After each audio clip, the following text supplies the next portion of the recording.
আসসালামু আলাইকুম, jasmine cooking আজ আপনাদের সবাইকে স্বাগতম। আজকে আপনাদের দেখাবো মাত্র 1 লিটার দুধ দিয়ে পারফেক্ট রসালো স্পঞ্জি রসগোল্লা রেসিপি। খুব অল্প সময়ে এই রসগোল্লাটা বানিয়ে নিতে পারবেন, আর এটা এতটাই রসালো এবং সফট হয় যে মুখে দেওয়ার সাথে সাথে গলে যায়।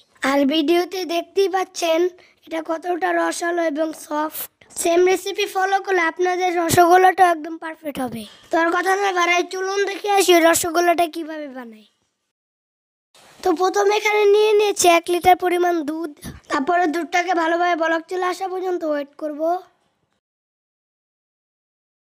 তো দুধটাতে ভালোভাবে বলক চলে আসছে, এখন আমরা চুলার জালটাকে নিভিয়ে দিব আর 2 মিনিট রেস্টে রেখে দিব।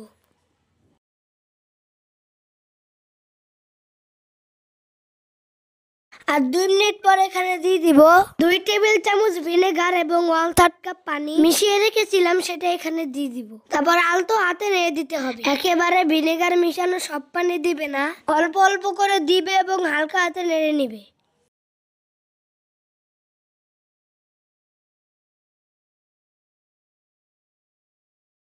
আমাদের ছানা তৈরি হয়ে গেছে, এখন আমরা এটাকে ছেঁকে নিব।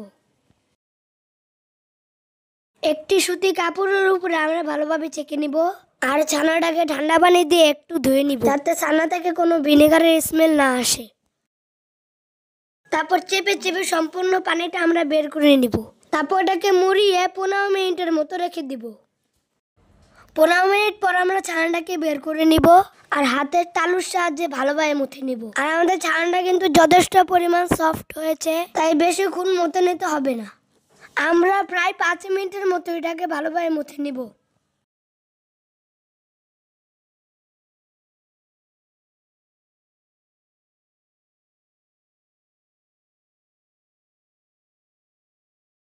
তারপরে এখানে দিয়ে দিবে 1 চামচের মতো আটা বা ময়দা, যে কোনো একটা দিলেই হবে। তারপরে সবগুলোকে আবারও ভালোভাবে মুথে নিতে হবে।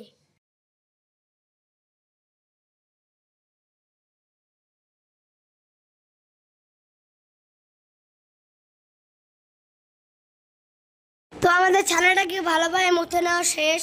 এখন আমরা মিষ্টিটা শিরা বানাবো।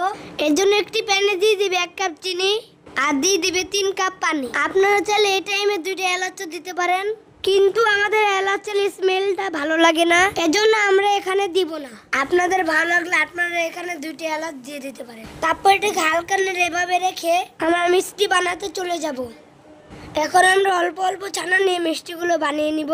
হাতের তালুর সাহায্যে ভালোভাবে গোল করে নিব। মিষ্টির সাইজগুলো আমরা মাঝারি বানাবো। চুলায় দেওয়ার পর এটা ডাবল হয়ে যাবে, তাই আপনারা আপনাদের পছন্দ মতো সাইজ করে বানিয়ে নিতে পারেন। তো আমরা সবগুলো মিষ্টি বানিয়ে নেওয়া শেষ। এখন আমরা এই মিষ্টিগুলোকে বানিয়ে রাখা শিরার মধ্যে দিয়ে দিব।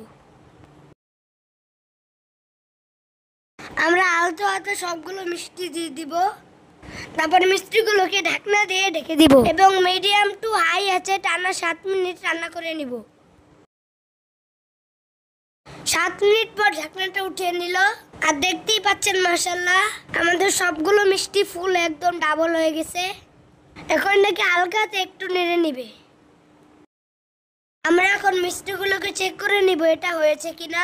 এই জন্য একটি চামচের সাহায্যে একটি মিষ্টি উঠিয়ে আমরা পানির ভিতরে দিয়ে দিব। যদি মিষ্টিটা পানির একদম নিচে চলে যায় তার মানে মিষ্টিটা হয়ে গেছে, আর যদি পানির উপরে বেশি থাকে তাহলে মিষ্টিটা এখনো হয়নি। তো আমাদের মিষ্টিটা একদম পানির নিচে চলে গেছে, তার মানে আমাদের মিষ্টিটা হয়ে গেছে। এখন আমরা মিষ্টিটাকে শিরার মধ্যে দিয়ে সবগুলো মিষ্টি আরো 2 মিনিটের মতো জাল করে নিব।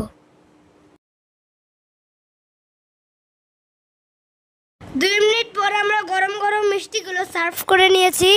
আর দেখতেই পাচ্ছেন রসগোল্লাগুলো কতটা লোভনীয় লাগছে। অনেক ঝটপট এই রসগোল্লাগুলো বানিয়ে নিতে পারবেন, যার টেস্ট হবে অসাধারণ। তো রেসিপিটি কেমন লাগলো সেটা অবশ্যই আমাদের কমেন্ট করে জানাবেন, এবং ভালো লাগলে আমাদের চ্যানেলটিকে সাবস্ক্রাইব করবেন আর লাইক কমেন্ট শেয়ার করে আমাদের পাশে থাকবেন। তো আজকে এ পর্যন্তই। সবাই ভালো থাকবেন, সুস্থ থাকবেন। আল্লাহ হাফেজ।